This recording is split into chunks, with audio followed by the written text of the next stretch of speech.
right, everybody, welcome to the show. Today I'm joined by Professor Paul Gilbert, Professor Stephen Hayes, and Dr. Dennis Tirch, and we're going to be exploring the link between evolution and clinical psychology and psychotherapy. So to get started, maybe the best thing to do would be for each of you to tell us a bit about your background and what initially sparked your interest in evolution and its relevance for clinical psychology and psychotherapy. So who wants to go first? Okay, well, as we're both in England, I suppose I'll have a shot. So originally I was very interested in Jung as a teenager, read Hermann Hesse and all that stuff, and got very interested in the concept of the archetypes, although I was actually originally an economist, would you believe? But then I retrained as a psychologist. And when I came to do psychology, of course, there was nothing on archetype theory. It was all classical conditioning and learning theory and everything like that. And then I did my PhD in Edinburgh on depression, and it was on a medical research council unit. And they were doing a lot of research on the pharmacology, the neuroscience of depression, whereas I was one of the people that was very interested in how physiological changes occur because of changes in psychology and social events. We know that poverty, for example, has an impact on depression. We know that relationships have an impact on depression. So I wrote a book in '84 called From Psychology to Brain State, looking at the way in which some of these processes in dopamine and serotonin that my colleagues were looking at in terms of the synapses were exploring in terms of they could be reactive. So there's a whole issues about, are these changes in the brain disease processes, are they reactive? And if they are reactive, why would the brain do that? Why does it do that? And that then led into an exploration of some of the evolutionary ideas about depression. At the time, Marty Seligman had come up with learned helplessness, lack of control, changes brain states.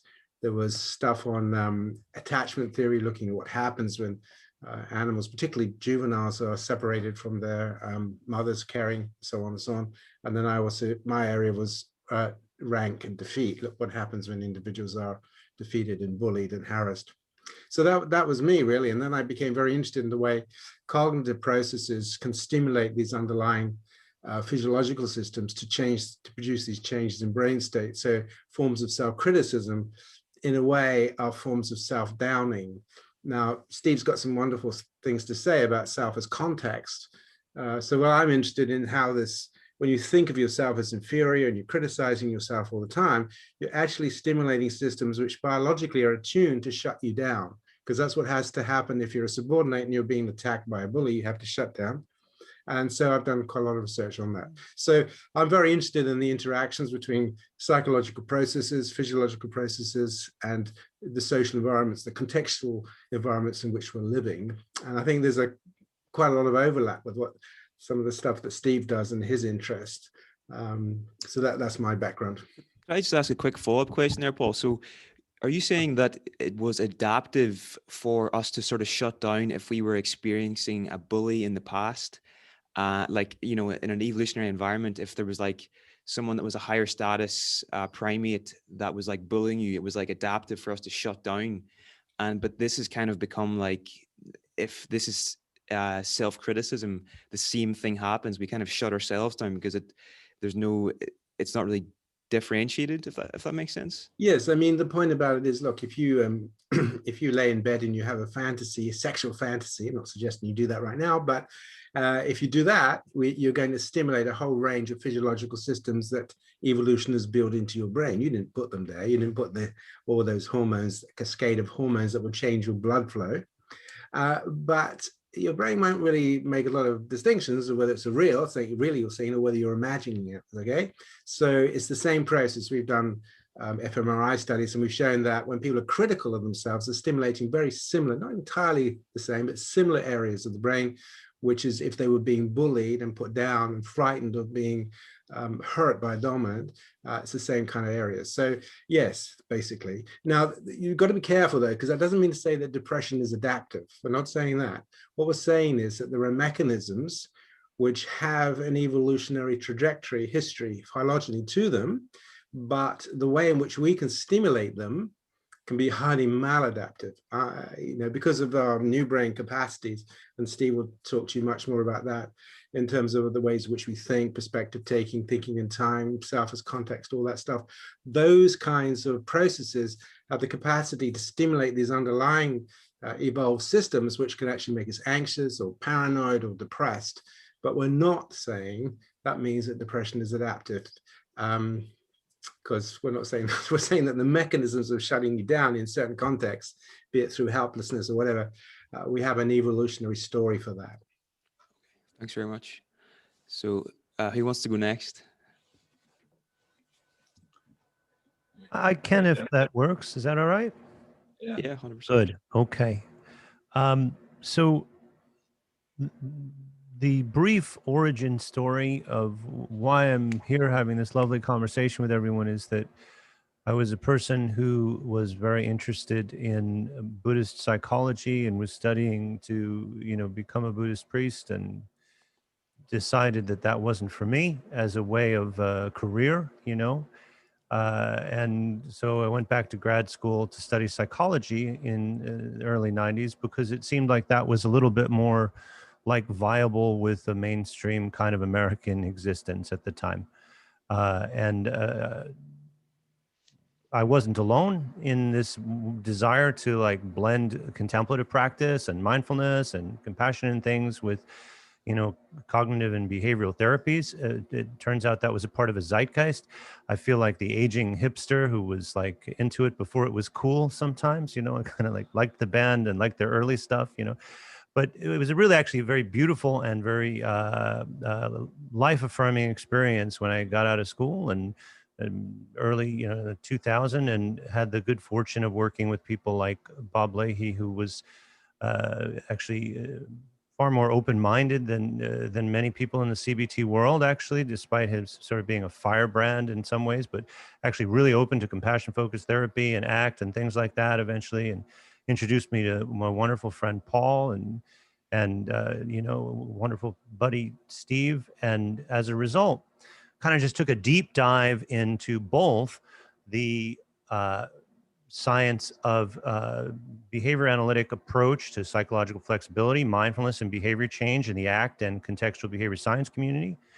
And with a real sort of like at the fore of everything was working with Paul Gilbert and understanding the evolutionary model of compassion-focused therapy and the role of compassion in human transformation. And with my partner, Dr. Laura Tirch, our whole life became about mindfulness and compassion, and understanding compassion from a Zen Buddhist approach and a psychological approach, specifically CFT, and understanding CFT from a CBS lens, partially because our buddies and our community was in the contextual behavior science world, and we wanted to share our toys and play nicely and like have a loving exchange with people that really mattered to us. And also what was helping our clients was compassion-focused therapy and compassion-focused imagery, and they're cultivating like an ability to face their fears with a great, strength that comes with compassion. And also some of the methods of diffusion and wonderful ACT techniques were also useful. So I kind of like, for our discussion today, I'm kind of sitting in between, in some ways, these two approaches to evolutionary psychology. And my love of evolutionary science really emerged more from an appreciation of the Dharma and compassion science and psychological flexibility science, and understanding that how those schools of thought sit inside the variation, selection, and retention as natural, like processes that express themselves amongst living things. So that's how I wound. And Paul asked me to be here, and I'd probably follow Paul into hell, so I'd certainly follow him into a conversation. Brilliant. Okay, thanks very much, Dennis. Professor Hayes, would you like to go next? Yeah, I came into psychology and really interested in peak experiences and all that kind of stuff, and being concerned about environmental problems. I was an environmental activist, and it was kind of a social change and more at the cultural level. And when I've was looking as an undergraduate for a model, I wanted something that was precise. You know, I didn't like the fact that Maslow and others kind of pushed traditional Western experimental science out. I understand why they did it, but they thought really we needed to have a different kind of human science to be able to have a way of talking about high aspirations, values, things like that. And I saw in the behavior analytic work, I mean, Walden 2 is what walked me into behavior analysis. It was from rats to Walden 2. I wanted the precision of that, with that wing, and but with the aspirations of, you know, a psychology that really makes a difference at a very high level of being able to inform our families' relationships and all that kind of stuff. I really was not a clinical person. When I went on my first internship with Dave Barlow, I hadn't seen a single client. I didn't tell him that, but I came out of a program that was really more interested in systems and culture and, you know, creating transformational change and the evolution of cultures. But, you know, the Skinnerian wing were evolutionists. They were pushed out by evolutionists because they had a different kind of a level of analysis, and they mishandled a few things, mishandled language and cognition especially. But, you know, Skinner's dying sentence was about evolution and the importance of variation and selection at all these different levels. You know, at the biological level, he didn't know about epigenetics and so forth, but he really, if you look at him now, evolutionists treated it really as almost ignorant and foolish. And you look at what Fred was writing about now, and it fits very well. He wasn't a Lamarckian, but he was talking about how, you know, variation selection process within the lifetime of the individual fits into these things that have, you know, at the cultural level and at the biological level have the same kind of selective processes. Now, what has happened to me as I've gone into clinical psychology and as I've tried to dig in, and also with my own personal problems, is to keep coming down to this question of why is it so hard to be human? I mean, why are we the ones that suffer when we're able to do so many wonderful and magnificent things? And it turns out, I think that these are branches off the same tree. And so, you know, finding the consilience to be able to talk about the brain in a way that is not reductionistic, to talk about our evolutionary history, talk about our experience and what we can do within our lifetimes, but also our culture and what we're doing as a human community at multiple levels, at multiple time scales, but with the same basic way of thinking, which, you know, I think Skinner really, that was what he was doing, and that is what I'm trying to do. Now, what I've added to it, maybe that's any different, is I think a pretty good evolutionary theory of language. And it's not just a theory, it's an active research program. So, you know, there's several hundred studies. If you've got a kid who, you know, is on the spectrum and has severe language disabilities and so forth, you could do a lot worse than run out and find a relational frame theorist who knows how to work with children with developmental disabilities, because the data on that are so profound, I think. And I think it comes because it's an extension of the cooperative species that we are. And we've learned how to do this speaker-listener role thing that's in even what a single word is, which is what I ended up in my journey focusing on, and then building out into a way of thinking that allows us actually to change some of those functions in areas like not being able to speak or raising your IQ. You know, nice randomized trials on that with this relational frame theory work, but not just that, also reining in the mind when it gets too darn bossy and, you know, this sad story of a tool that's there for cooperation turning into self-criticism and into othering other people and all of the horrors that we see in the modern world that are another branch on this same tree. So, you know, I've always thought of myself as an evolutionist, but not, I really thought that those traditional things, Paul, that you're going like, hey, they're talking about these things like classical conditioning, operant conditioning. That's exactly the way I went into this. And, but I thought there was a flaw there, and understanding why is it hard for people means understanding how do living creatures in general work and what's special about us. And that's taken us over into this odd collection of things that are inside the CBS world that connect with the CFT world, that connect with the underlying evolutionists that I work with now, with David Sloan Wilson and others. Is it true that when you first met David Sloan Wilson that you cried? I did. I did, because, and you have to understand how my wing is the ghetto. My wing is the people who thought they're died. I'm like a zombie, you know. I'm a behavior analyst. They died, they're done, they're finished, they're gone. Good riddance. I mean, everybody in psychology knows that. And so over here's this little corner of the world saying, we didn't die. You know, we're stuck. And completely, in our view, misunderstood, you know, so feeling as though we're not listened to, and usually the story is we used to be so dominant, we used to be so big, we used to be gorillas. Oh, nonsense. The SR learning theorists maybe, but the behavior analysts, no, they were always questioned and thought to be weird. So to have a major evolutionist consider the possibility that variation selection within the lifetime of the individual is really an important piece of the overall fabric of evolutionary science would be like wandering in the wilderness, dying of thirst, and somebody comes and gives you a glass. I mean, I went home and wept. I did. That there was a major evolutionist who was willing to consider that we who thought we were evolutionists but were pushed out on the basis of evolution, you know, taste aversion, all these kinds of things, which I think are really wonderful examples of how these multiple levels work together.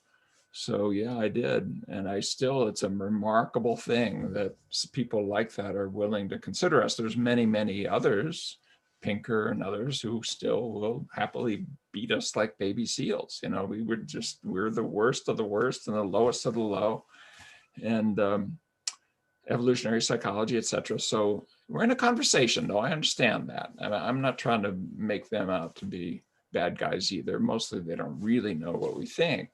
We've been pushed out so much that we can't even get in the conversation. So that's changing. That's wonderful. Cool. Okay.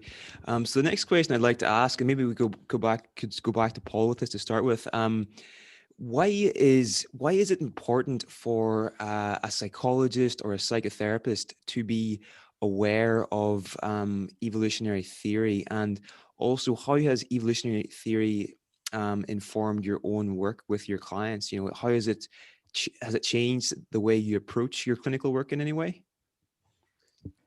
Well, I think one of the key things is understanding human needs, right? So we are a social species. That's the first thing to say. I mean, you know, Steve's done this wonderful work on language and everything. We're a social species. That's what our brains are set up to pay attention to. Okay, that's why, as you know, as babies, we need to be looked after and cared for, and we are the species that have the longest developmental period, you know, and because of the way in which the birth canal evolved in humans, babies are born actually quite immature and they need a lot of caring, and we actually evolved to be cared for in communities. So it's not just single parents, but in communities, because childbirth was often quite tricky for humans, much more tricky than in any other species actually. And infant mortality was quite high. So you needed to have kin around you that would support you and also support you during the period of your child's development. So this concept of caring communities is very, very important. And we're basically a species designed for that. So I think that's really important, because we can then understand the importance of social relating and the importance of feeling valued, the importance of feeling that people care for me, but not only that they care for me, but I can care for them. I have value. They appreciate my talent and my ability. And one of the things that's a slight problem we've got, well, it's not a slight problem, is that increasingly people feel they don't have any value. You know, when we do work with unemployed youth, they say, well, I can't get a job. Who wants me? Nobody wants me. Society doesn't want me. So this issue about how people fit in, how they feel supported, how they feel the communities around them value them, support them, and care for them, I think that's hugely important, right? So we need to root our understanding about why people suffer in our basic needs, particularly social needs. And I know Steve does quite a lot on this too. So that's one of the reasons that I think, that's one of the reasons, many other reasons, but one of the reasons I think that evolutionary stuff is very important. The other one is that we have archetypes within us, and some of those archetypes are real dark side stuff, right? Now, there are some contexts in which you can actually turn off empathy and concern for the other. And unfortunately, the last 5,000, 7,000 years have shown we've done that all too often. You know, humans are also potentially one of the nastiest, most vicious species. You think of slavery, you think of torture, you think of the Holocaust, you think of the gladiatorial games, you think about, you know, the inventions we've developed to kill people through crucifixion or whatever. So we have to address the dark side. We have to understand that because of our new brain competencies that Steve talks a lot about, we can become the angels, but we can also become terrors. And that's because we have these capacities within us, and we've got to be very careful what kinds of societies, what kinds of politics, what kinds of language, what kinds of that we create. Otherwise, we can create the best, but we can also create the worst. So I think all that is to do with the way in which we have become the species that we are. 100%. I was reading The Compassionate Mind recently, and one of the things you were saying in it is this idea of, you know, we kind of just wake up in the flow of life, and we didn't choose to be here. We didn't choose our brains. We didn't choose our bodies. And this can, when we have this realization, it can be a starting point for compassion. So a big part of CFT is helping people realize this idea that, you know, we didn't choose any of this, but it is kind of our responsibility to a certain extent. Could you maybe expand a bit on that and why that's such an important thing for people to wrap their heads around? Yeah, well, again, this touches on a concept Steve will talk much better about, is this concept of fusion. So no living thing chose to be what it is. No crocodile chose to be a crocodile, no elephant an elephant, no human a human, no man a man, woman a woman, black, white. We didn't choose any of this stuff, right? We just sort of find ourselves in a genetically built body with all these wishes and demands and feelings sort of firing off inside of us. And then, of course, according to the environments in which we live, the contexts, those processes get shaped. But we didn't choose that. You know, I didn't choose to have a system that can make me angry or sexual or tired or frightened. I didn't choose any of that. That's all in there. That's being built in there. And that's why all humans, and indeed trans species as well, actually, all have the potential for these brain states, for these feeling states, for these emotions, because they're built there, right? The problem is, and again, as I think Steve will talk better to this than I can, is that people fuse with this. They think, this is me then, you know, if I have rage, then I'm an angry person or I'm a bad person or whatever. As opposed to, no, this is a program in my mind, which has been put in by nature and maybe, you know, choreographed a little bit because of my background. But what I can do is stand back from that. I can begin to observe it and decide what I want to do about that. And then that takes us into the whole issue about mindfulness. The more you become aware of what's going on in your mind without blaming and shaming yourself, without fusing with it, but you can then start to decide what you're going to do about it. So for us, this is very important. Now, there are lots of interesting sci-fis at the moment that are playing with these ideas that we're all programmed, but because we have these new brain competencies to be able to pay attention, to observe the mind, to be able to be aware of what's going on, we can make decisions about whether we want to let those programs run and do harmful things or helpful things. There's a really fascinating series called Westworld. It's a bit violent, but all working with this idea about the concept of programming, you know. And my personal view, and I think Steve as well, is we need to wake up to the fact that we can't just let our minds run the programs that are destructive and hurtful and harmful, because we have them towards ourselves and to others. So when we understand that actually it's not my fault I've got all this stuff going on, I didn't choose it, I didn't build it. You know, my brain has been built for me, not by me. All these archetypal systems, and they're, you know, they've been in humans since goodness knows when, you know, they're all built. But how can I develop an awareness and a mind orientation with the motivation to live to be helpful, not harmful? How can I start to use my mind in order to do helpful things rather than harmful things to myself and others? So that's my kind of core story, really.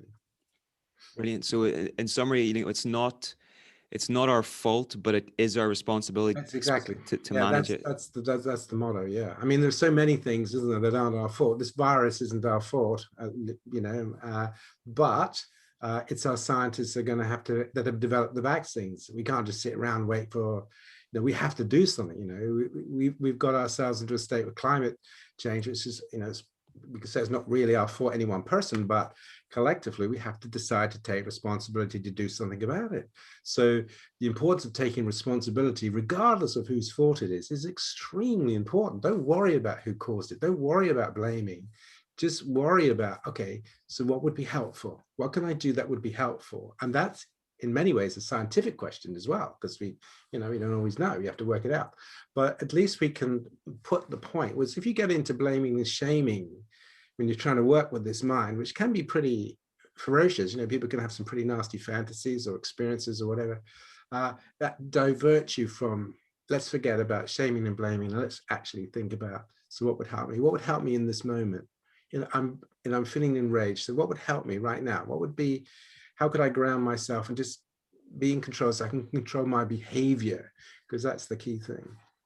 100%. It might be worth noticing what's happening with COVID, because evolutionary thinking is now on our news cycles. People are talking about the evolution of the virus.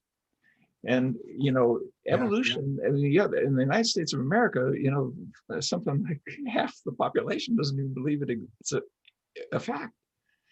You're not allowed in some states even to teach evolutionary science in a way that's honest.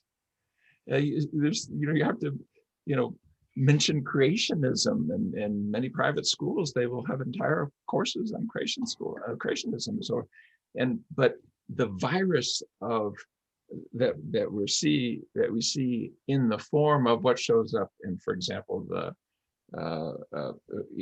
people standing in front of school buses screaming "Get out" to children because they immigrated, came across a line, or what we saw with the Capitol and all that. That's a virus too. It's a behavioral kind of social virus, and that news thing that says we better get in there fast with some of these vaccines, or we're going to see more mutations, and we're going to see maybe really toxic ones.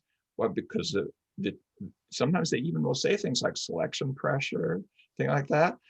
This is a wonderful moment, because I think if we can begin to think of ourselves not as these kind of angels on the head of a pin, but as part of the natural world in which it's multi-level, multi-dimensional, at multi-time scales, and evolution is the way we pull it together, that we're in a different place where, I don't read anything in CFT that I wouldn't be comfortable using, and that I don't recommend to folks in my world. And I would imagine it's very rare for you to see something, Paul, in the ACT world that wouldn't make sense. Very much so.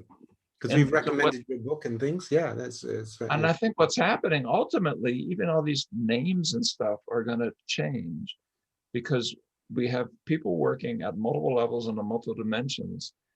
And this crazy fact that, I think largely because we are the social species, and out of our yearning for belonging and our ability to take perspective, and some of these theory of mind and social referencing and perspective taking skills that are there even before language, we evolved this wonderful thing that you and I are doing right now, that we're all doing right now, which is great in being able to talk in real time to somebody thousands of miles away. What a miracle, what an amazing miracle this is.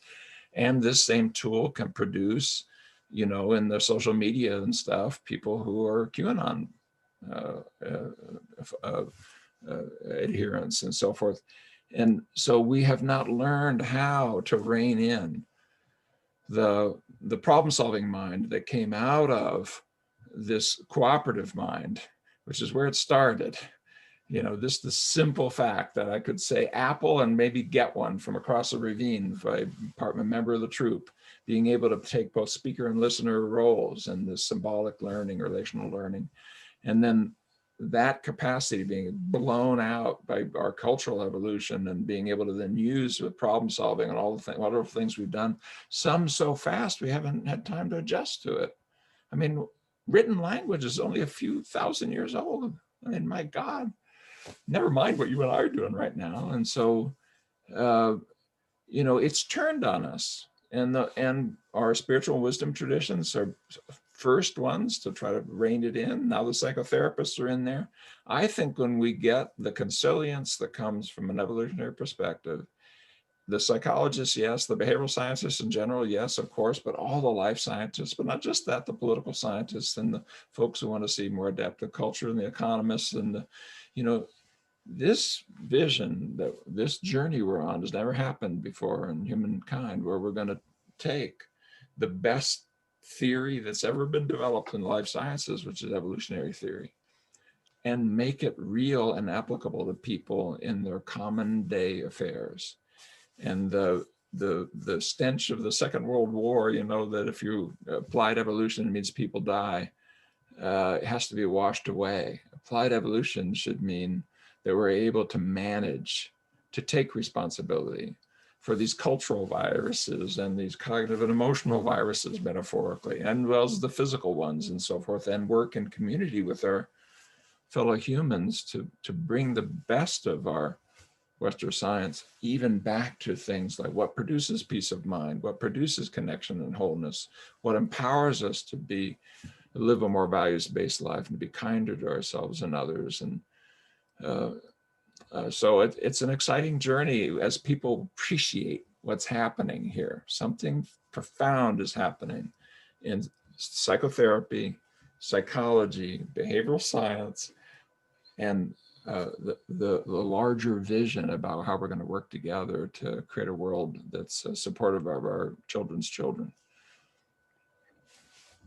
100%. Dennis, have you got anything to add to that? Well, I want to endorse everything that has been said thus far, and also want to, you know, in quoting the early 90s rap band De La Soul, 3 is a magic number. So it's kind of good that you have 3 of us here to represent 3 perspectives. And in Paul's approach, the brain has 3 emotional systems, one that has to do with dealing with threats, one that has to do with moving towards things that matter, one that has to do with feeling emotional safeness. And in ACT and in the model of the self that Steve's put forward with his colleagues, there's 3 layers of the experience of self. For another example of 3, you know, the self as your narrative experience of yourself, and the self as being aware of the process that's involving, self as process, being aware of attention and experiencing yourself in that flow of attention, and then being aware of your awareness, self as context, like the observing kind of capacity to be aware of the entire thing. And there's another 3 that I find very, very important, in addition to the 3 variations of functions of emotions and the 3 variations of functions of selfing. And that's the 3 levels of function that we can see showing up in the psychotherapy process. And those 3 levels of using the term functional analysis as a, you know, mid-level term, not in a technical behavior analytic way. But if we are to understand what is driving the actions of our clients, what is driving their suffering, what is predicting and influencing their behaviors, the behaviors of their inner world as well as their outer world, we can look at it at 3 levels of functional analysis. And this is something that Laura and I do in our work with CFT and ACT, actually. If a client comes into our office and is describing an argument, say they had with their boss, right? And boss was mean to them, and they wanted to say something, but they didn't quite say it. And then they left and they kept ruminating about what they could have said, you know. And they say, I don't even know why I'm talking about this here because it's not going to help anyway, right? Let's look at 3 levels at which we could understand the function of what just happened in my consultation room. The first is a deep evolutionary functional analysis. As Paul suggests, it's understanding why would it be in the interest of one human member of the human species, of primates, of living things on the planet Earth, to come in and be motivated by still ruminating and thinking and playing out an argument with a superior and a dominance hierarchy? Why would they have not spoken up? What would be the function of the submissive display? What would be the function of them feeling socially threatened?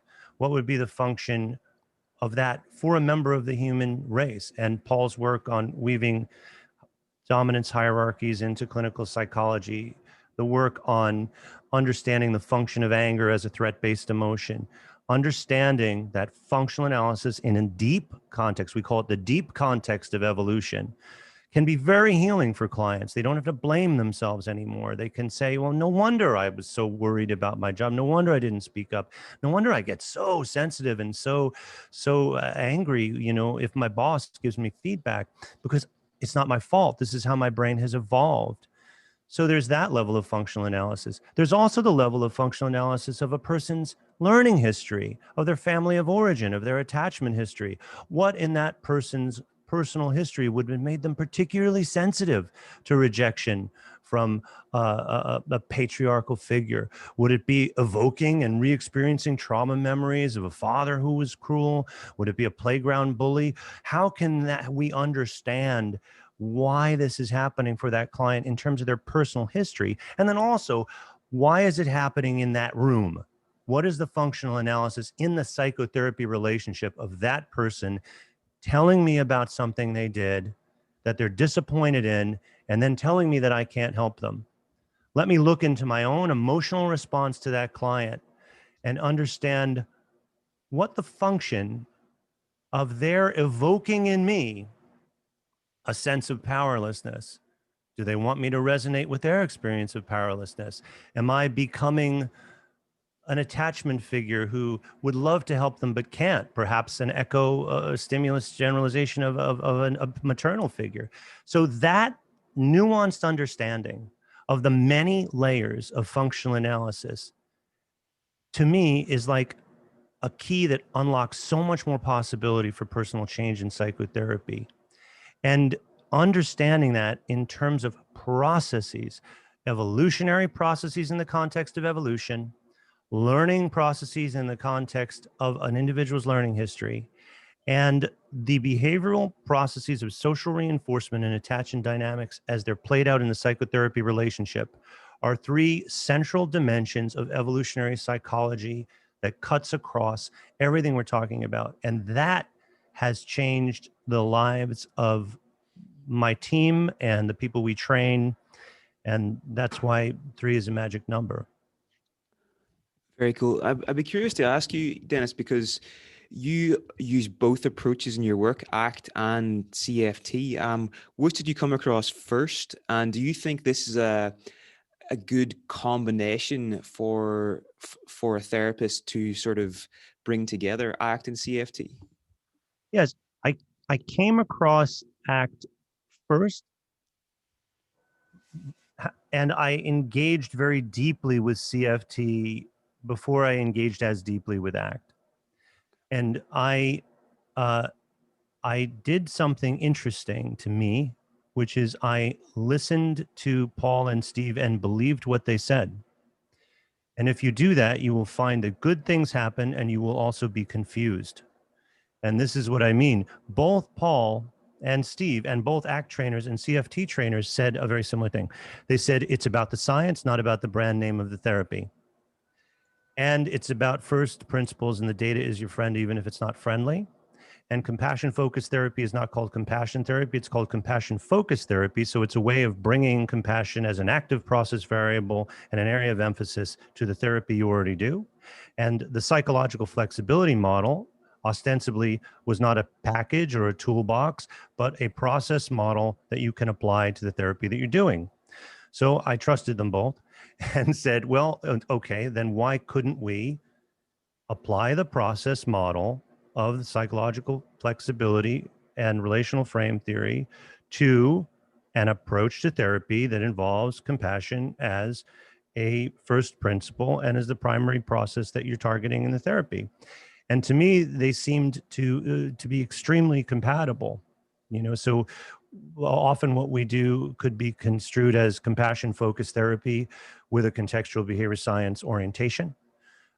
People more often use the term compassion-focused ACT for what we do, but I think that's a little inaccurate because it's the term compassion-focused therapy means we're bringing a compassion focus to therapy that we're engaging in with a contextual behavior science understanding. And I kind of like that, but there's only so many. I'm a geek. I would make it the longest, most complicated thing in the world. But that's, you know, Neil, that's an overly long explanation of what we do. That's really interesting. Maybe next, I'd be curious to ask as well, to everybody, why do you think this relationship might have been undervalued in the past? You know, this link between evolutionary theory and clinical psychology. Like, why are we reluctant to adopt evolution in fields like psychology? And how do you see this relationship developing in the years to come? And maybe we could go back to Paul to get this one going.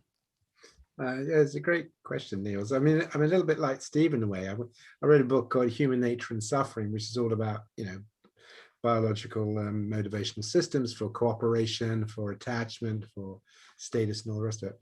And people at the time said, "Oh, you're a young man, it will kill your career. If you write about evolutionary stuff like that, you're kind of out the water." But you know, I kind of continued. I rather liked it. And then when we started compassion back in the late 90s, and people said, "Oh no, you don't want to start talking about that. That's too soft, too, you know, it'll kill your career." So it's an interesting question. I think part of the problem is, and I'd be interested in Steve's take on this, I think part of the problem is because we grow up in a particular view about the nature of life, that we are created by God, okay, and then we can be sinners or not sinners. We've had terrorizing religions, okay, that if you do bad things, you go to hell. And certainly in the 16th, 17th, 15th, 16th century, some of the depictions of hell were pretty horrible. So our social context of thinking about what it is to be a self has been highly textured by these religions about the nature of the self and all that stuff. And evolution was always seen as a sort of a challenge to the concepts of there being a loving God and all the rest of it. And one of the problems at the moment is that, of course, a lot of people are going through a spiritual crisis because they're saying, hang on a minute, like they did with the Holocaust. Hang on a minute. If there's a loving God, how come we've got things like viruses? You know, how come we've got terrible diseases? How come we die horribly of things like dementias and cardiovascular diseases and cancer? Well, hang on a minute. This isn't making sense anymore, right?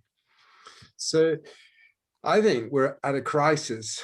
I'd be interested with Steve's point of deep existential meaning crisis, because the old views about creationism and all the rest of it are simply not working. And that's why I think Steve's right. In some places in America and Turkey has also taken out evolutionary writing. In Turkey as well, you're not allowed to refer to evolutionary because this is a massive threat to these old existential answers to why we exist, why we suffer, why, you know, what's this all about, you know.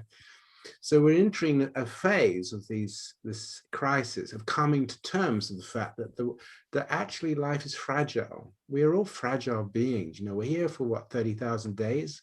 We're easy to injured, we're easy to suffer, and all of us have to face those realities. And we've got to work out why that is and what we're going to do about it. So that's my personal view, that we are at this point of deep existential crisis of what does it mean to be human? How did we get here? What are we doing here? What is our relationship to the universe? What is our relationship to consciousness? What is consciousness? And we were doing some research with psychedelics because I'm very interested in that area of thinking about consciousness.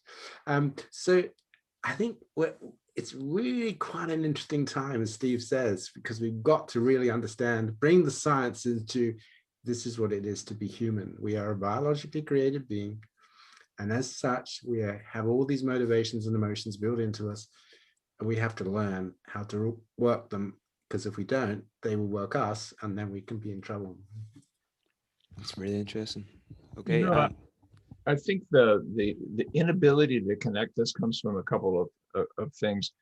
What you said, Paul, is important, and it's actually very similar, by the way, to Skinner's early writings on exactly the same thing. You know, that on the one hand, on the other hand, I do think we have a role of faith, that we have meaning and faith, and is not necessarily hostile to evolutionary perspectives.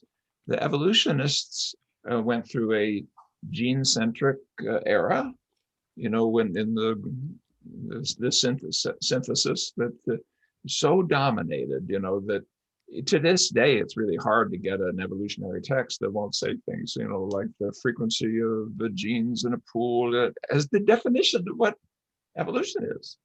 That's not what evolution is. I mean, that's not what Darwin said. I mean, that came later. And that squeezed out the behavioral sciences other than particular ways that you could take advantage. If you at least expanded to the brain, you could do it. And Paul, you've been there early and you've been pushing it ahead. The folks who want to get to the culture and so forth, you know, epigenetics really opened that up. Solving the human genome opened that up. We now have, you know, 500,000 people with full genomic analyses, and we know that it's massive gene systems. We're not even polygenetic, we have omnigenetic.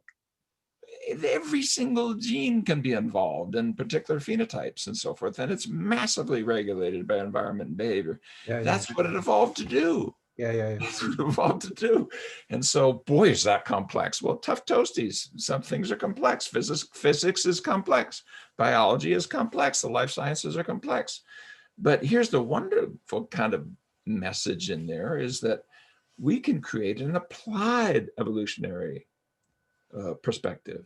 And the psychotherapists have been doing it. They just didn't know they were doing it. If you look at all the processes of change, we've done this research now, we're about to kind of roll it out, where we looked at every single mediator ever found in the psychotherapy randomized trial in the world, and we've categorized them. And they all fit into an evolutionary model, an extended evolutionary meta model very, very easily. They're about variation, selection, retention, and context at the right dimension and level. Those 6 things will give you a core of a different perspective on evolution. But even the evolutionists are not ready to this. If you just say this, can you evolve on purpose? 99% of the evolutionists will run to the door. No, they'll say no, because in their first Evolution 101 class, you have to beat that out of students. Or you can't, in the behavior analysts do much the same thing. Of course we can evolve on purpose. We can use evolutionary principles to evolve our own individual lives, to evolve our families, to evolve our communities, to evolve our culture, and maybe even to survive in an evolutionary war or competition between us and a virus. You know, I mean, evolutionary medicine and so forth. Of course you can evolve on purpose. You take what evolution has given us, including this symbolic reasoning and relational learning ability that allows us to know what the principles are. You apply them to the principles that allow you to change things and do it on purpose. That shouldn't scare evolutionists. It doesn't mean you're going to be a eugenicist.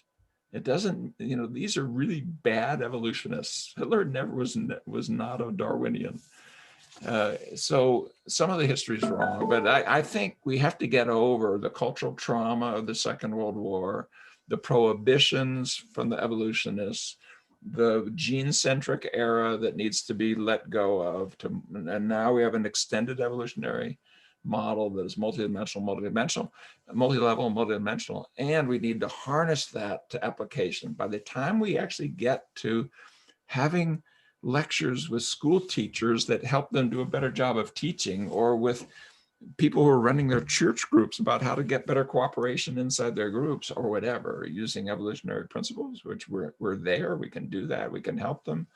I think evolution will come to the center, which is where it needs to be, because this is the one theory that will allow the consilience to bring all these different levels of the life sciences and all these different groups and wings and stuff. And can we let go of the trademark names and the, you know, I would hope 50 years from now, ACT disappears.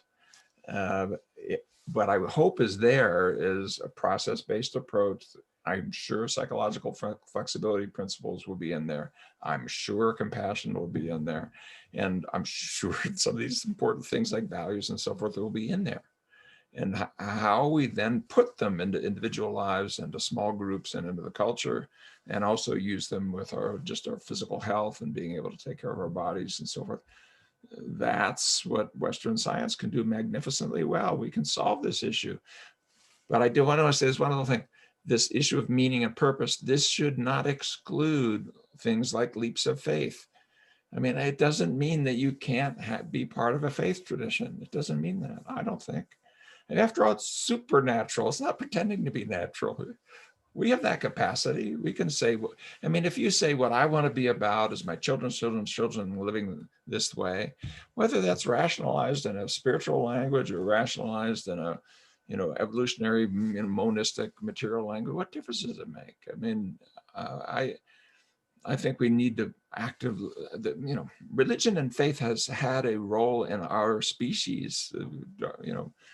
Darwin's cathedral walks that out. Without religion, we'd have had a hard time getting to where we are today, because we wouldn't have survived the pandemics of the past and so forth without it.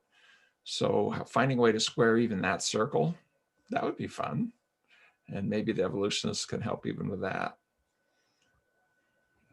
So I think that's brilliant. And this whole issue about the distinction between religion and spirituality, the whole distinction about authority, obedience, the fear of, all of that stuff, when that stuff settles, then new forms of faith, new forms of spirituality, new forms of question, because the universe, one thing we know about the brain is it does not give us reality. The brain is designed to allow us to live as biological beings, but the universe is far more complex, multi dimensions, and whatever. So the key thing, and I think what Steve and I would both agree, is can we remove fear? So that people are free to explore their faith, free to explore their spirituality without imposing it on others, or without having, unless I do this, God will punish me, all that stuff. So I think that's such an important point, I think. And the other point Steve's made, which is absolutely so fundamental, is that when we understand what brings out the best in the human mind, and basically it is compassion or kindness or love, whatever you want to call it, something like that, we're amazing. Our cardiovascular systems work best, our immune systems work best, our frontal cortex work best when we feel safe and connected to other people. Physiologically, we are at our best, right? So we understand that. And the point is then, if we start to create those forms of relationships between each other, within our communities, within our businesses, within our politics, this is using evolutionary understanding of the way in which we've been built to bring out the best in us. And then Steve is quite right. Then we can actually start to think about, we actually have control of our phenotypes. Now, why is that important? It's because we now know that phenotypes can pass from generation to generation. Okay, it's got a lot of evidence of that. And we also know, or there's increasing work showing that we've unfortunately suffered since agriculture with great violence. And many of those individuals who were more peaceful hunter-gatherer types were basically wiped out. I mean, the Romans engaged in genocide, and the people that were getting slaughtered all the time were those individuals who were not warriors, not fighters. So they just got slaughtered and slaughtered. So we've decimated some of our potential genomes with our war behavior. I mean, all the work on Genghis Khan, for example. I mean, his genes are just about everywhere. So Steve's absolutely right. When we really get hold of this, look, these psychological changes will affect us at a deep phenotypic level, and those phenotypes are genetic. It can be passed from generation to generation. If we create trauma in people, if we create fear and terror in people, those phenotypes will get passed. So this is the most exciting thing, and we can be in control of our own phenotypic history trajectories. 100%. That kind of leads me into the next question, I suppose. I want to get all three of your opinions on this. So, Paul, you've spoke about this a lot, and Professor Evans, you've spoke about it in your book Pro-Social. But how can we best now how can we consciously evolve societies that bring out the best in human nature? And if you were giving advice to governments all around the world, or like the United Nations, on how we can best do this, how can we create cultures and societies that bring out the best in human nature, what would you be telling them? Well, the first thing, like Steve was saying, firstly, a little bit of understanding what does bring out the best. So this is really quite important. So Steve's colleague, Dave Sloan Wilson, has written some brilliant stuff on this, you know, with the Neighborhood Project and so on. So that there are many people working on these very issues. I mean, how do we advise businesses to create a business environment where people feel supported and cared for and in safe environments? And that every business has the motto to be helpful, not harmful. I mean, we are working with a group called Compassion in Politics, and one of the key things there is to put pressure on politicians to not pass legislation that would be known to be harmful. For example, we've had austerity. The Cameron government brought in austerity measures to deal with the banking crisis. They knew that this was going to hit the poorest people of the community. They knew that, but they didn't care. And the United Nations wrote a damning report of austerity measures. Now, so when you're trying to produce changes, we have to have an agreement in our politicians not to pass laws that we know in advance will harm the most vulnerable. Don't do that. So that's just one example. Working with businesses, right? We're trying to get places like the CBI to actually have a motto for business. All businesses should work to be helpful, to benefit humanity, not to harm it. Now that has implications for some of our businesses, our plastic makers, our fossil fuel creators, and our forest, tropical forest cutter downers. But if we could get this movement, right? So how to be in anything that we do, in our schools, in our businesses, in our governments, try as best you can to be helpful, not harmful, and just be aware that it's very easy to be harmful. It's very easy to be callous, because callous is the opposite of compassion. You know, compassion is sensitivity to suffering. Callousness is insensitivity to suffering because it benefits me to exploit you, whatever. So I think there is a gradual movement around that. I mean, Carney, the ex head of the Bank of England, did the Wreath lectures and was talking about how we develop an economics which values humans rather than money. So how do we have an economics that values human values rather than the values of finances? That's the Wreath lectures you can hear on BBC Radio 4. I mean, they're still there. Brilliant set of lectures about we need a new economics.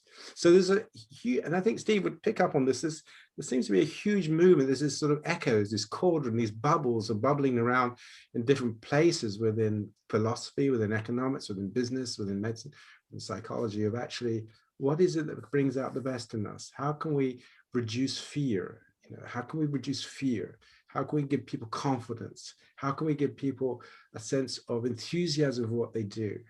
How can we focus on making contributions? I want to make a contribution as opposed to I want to make money. So those are my thoughts. I'm going to jump in on this, Dennis, but I do have something to say about it. Just briefly, I think part of it, one of teachers that I work with has said, your job isn't to dispel the darkness; it's to increase the light.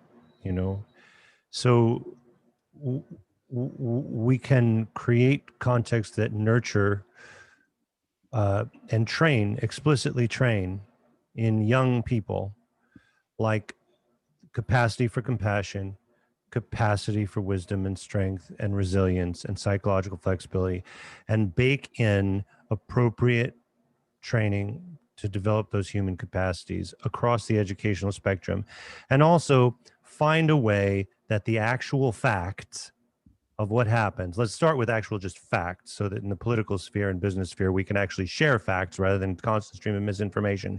And then beyond that, the actual facts of economic, psychological, and social science, and distribute those facts. If you have a combination of training people in the basic capacities that lead to mindfulness, wisdom, and psychological flexibility, and then you give them access to the real information about what's happening in the world, the situation sorts itself out. I think what we've been doing is we've allowed these cultural evolutionary processes to put things in the water that are fundamentally at odds with human nature. If you take economics, the two major economic perspectives of invisible hand, feed the greed, or top-down command and control, they're abject failures. They're failures as an economic system, but worse than that, they give us a perspective on humankind that's a lie. It's false. It's not true to what we know scientifically about human beings. And that's why Lynn Ostrom won that Nobel in 2009, as the economists themselves recognized we need a third way, we need a middle path, and that evolution and cooperation might give us a way forward. And so if you look at what we've done with laws, for example, in the United States of America, most corporations are organized under a set of laws that require the boards to only care about profit. That's insanity. It's insanity. They can be sued. They can lose if they care about anything else. They care about the workers. They can actually literally be sued by stockholders. And you can organize under another set of principles. You can be a B Corp. And when we went through the last downturn, the B Corps did a lot better, because the B Corps can be organized under principles that allow you to care about the workers, that care about the environment, that allow you legally to care. Okay, that's how crazy this economic system, which has led to legal system, which has led to political systems, which is fundamentally at odds as who we are as human beings. And I would rather see people passing laws that you can't organize as a profit-only corporation. Eliminate it. You look at social media. Look at that. Very shocking kind of film about what's happened inside Google, et cetera, as they begin to change the algorithms, give people reflected back only the realities that they prefer. So if you pick any conspiracy theorists, next thing you know, it's raising up in the search engine other conspiracies that you didn't even know existed. What an insanity. That should be illegal. Doesn't anybody understand what you're doing? It would be like saying, okay, we should make it legal to run out into the forests and light all the trees on fire. No, we wouldn't do that, because then the forests burn down. But we're actively allowing companies to create billions by burning the cultural trees down. And they know they're doing it. But they're also driven by the profit motive. And by the way, the boards of directors are saying, yeah, that's great, because that's the only thing we care about. I mean, come on. So what we're going to need to do, this is one reason why I think who we are, a multidimensional, multi-level evolutionary perspective allows us to rethink so many things. If we're the cooperative species, we're the social monkeys. We're not monkeys, but we need to find a way to put that into our schools and our organizations and our politics, and I've been actively trying to think through and actually been involved with business. I've started and sold multiple businesses. I care about business, but business needs to be put to a social purpose, and underneath that, into this kind of human psychological purpose. Now, the irony is the very CEOs and board of directors, people, et cetera, they're reading A Compassionate Mind and Get Out of Your Mind Into Your Life. I mean, they are miserable inside these systems. And when you get, for example, when you do, let's say, an ACT stress thing in business, next thing you know, this has actually happened with a randomized trial in a very, very large and famous bank, with their stockbrokers, who are like rock stars of the banks because they bring in so much money and they're so individually important because their customers care about them. And if they leave the bank, the customers go with them. I mean, they're very important people to the bank, these stockbrokers. You walk them through some psychological flexibility things around stress and creating next thing you know, they want to have family day at the brokerage and bring their children, and to meet meet the children of the secretary, who, by the way, they didn't even know the children's names because they've never had the conversations. We have created social environments in our workplaces that are designed for poor mental health. We've created these we've ripped and torn at what it is that we need, what we've evolved to really care about. And so let's be wiser, let's evolve on purpose. And I think the nose under the tent on that is evidence-based psychotherapy and a self-help movement that came out of it. Why? Because it reaches the hearts of people. I mean, I got an email 3 days ago by somebody who works with a very, very famous politician that anybody would know in a very close way. And it turns out I've been having email conversations with this person for 2 years because I have a little principle. If anybody emails me, I respond. So every person that has OCD on the planet can email me and I freaking respond, you know. I mean, I don't know why. I just always thought it's of importance, you know, somehow that one. And it turns out I go back because I realize, oh my goodness, this person is connected to somebody who can change things internationally. And initially was just writing me about anxious worries and so forth. And so we, the people on this call, but also the people listening to us, who are going to be mostly, I think, the psychotherapists and the change agents and so forth. And I'm sure, Dennis, on some of your clients and the people who know your clients, you as a big practice in New York, you know what I mean?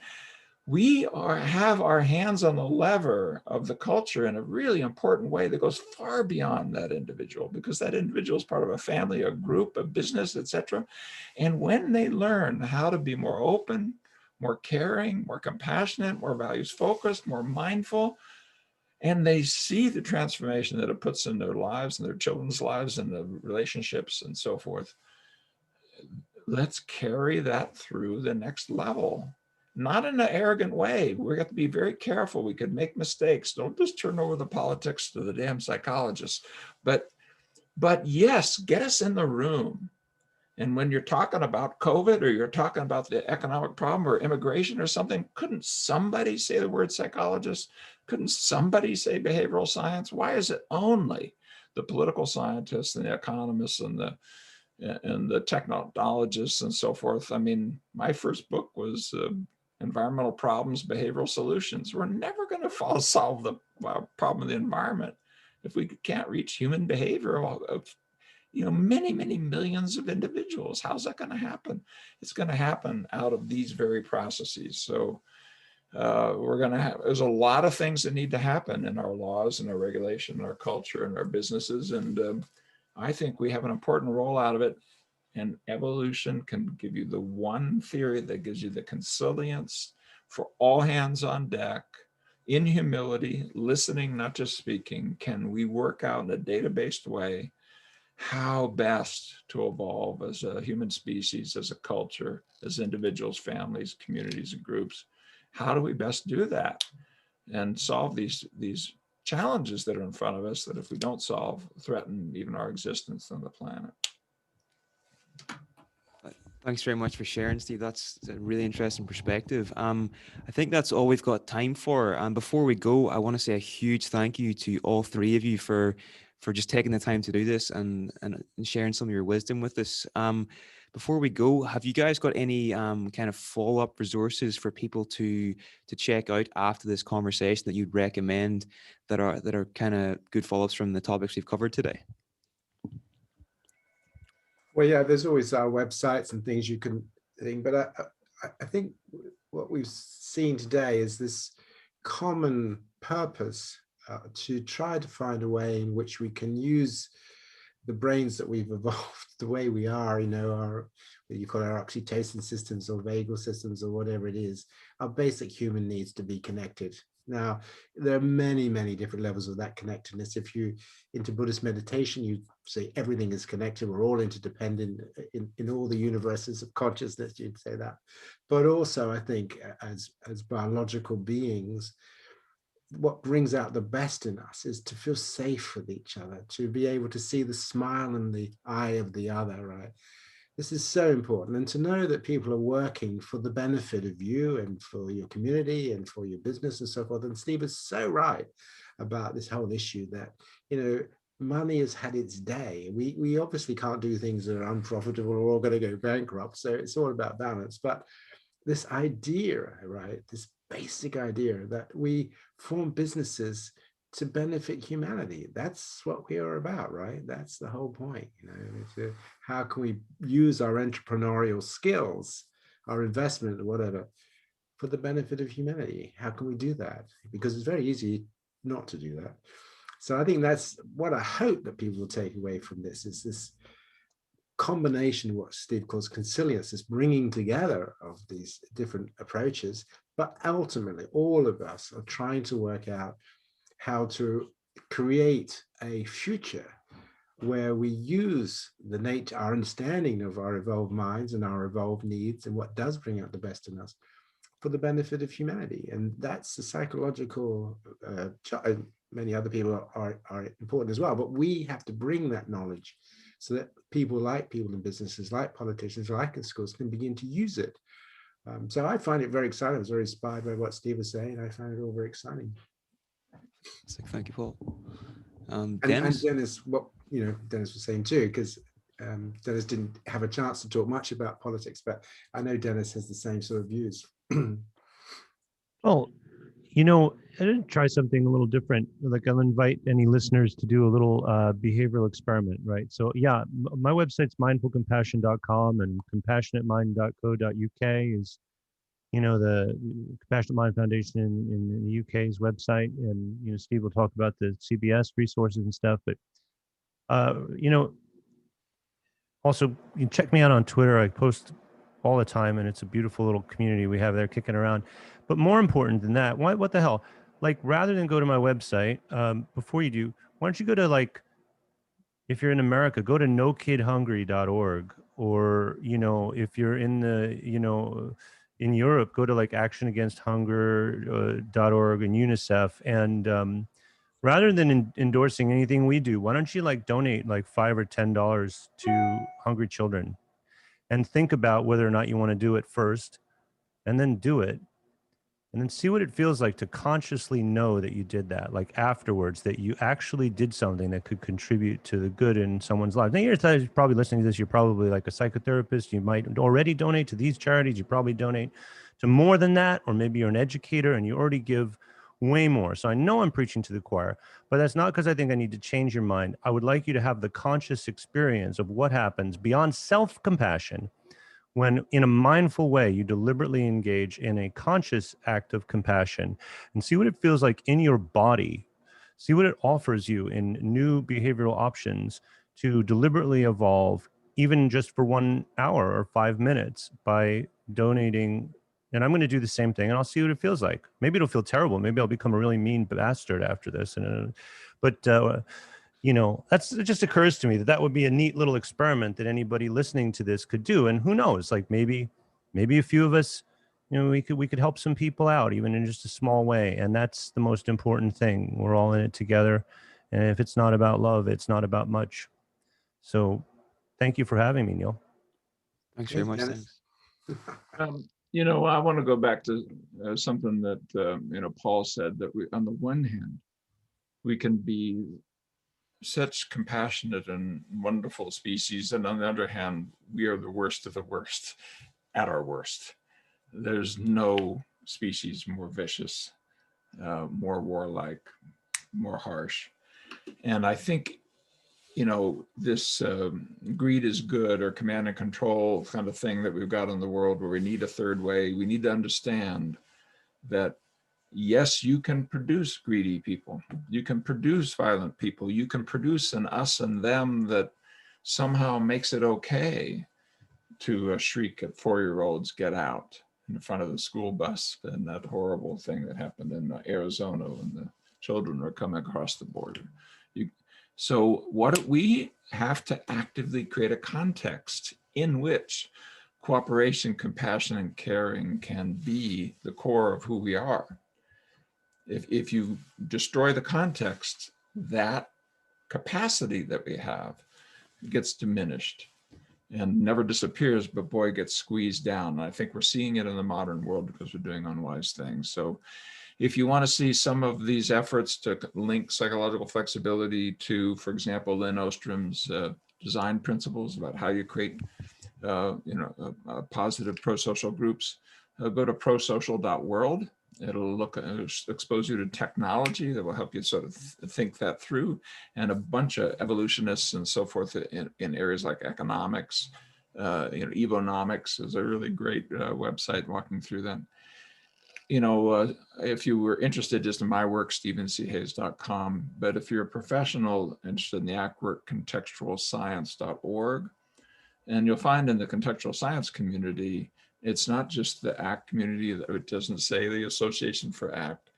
You'll find the, mindfulness-based approaches, compassion-based approaches, and developing nurturance and cultural community change and so forth. So we're trying to create in community a perspective that empowers behavioral science to be part of the solution, of creating a context in which it's possible for us to be our best selves. And if we don't, we do clear the field for greed or top-down command and control to take over our culture. And we have allowed that to happen. We're paying the price, and the price is going to go up, not down. It can get worse from here. And so it's time's up. If we're not part of that solution, we're part of the problem. And so the people who've experienced this from the inside out and knows the importance of compassion and mindfulness and caring and values have to figure out a way to put it into these larger efforts to steer the culture towards a healthier future.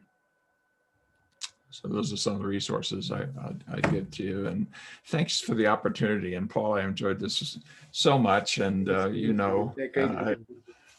we just are so lucky to have your work be part of it. And you have added things. I have to tell you, could I say this one thing? That my sensitivity to basic human needs and so forth, which is showing up in my writings, more liberated mind, things like that, have come because as I've come into the evolutionary science community and read people like Paul's work and so forth, it's actually changed my thinking. And so, like this any one level that doesn't really work if we're not thinking at multiple levels. And so, what's going on in the underlying neurobiology and what's going on with our basic human needs and so forth are really critical to understanding what's going on in learning processes and what's going on in some of these cognitive processes and so forth. So we're all on a journey together, and that's certainly true of me. And I'm very appreciative of what you've done for the field, Paul, and for me personally. So thank you for the opportunity to share this in this podcast. It's pretty cool. Thank you for doing that now. Great pleasure, Steve. Lovely to talk to you. Awesome. Well, thank you very much to you both. I really appreciate you taking the time today. I think Dennis has gone, he got a client there. But yeah, thanks very much, guys. I really appreciate it. And I wish you the best of luck going forward.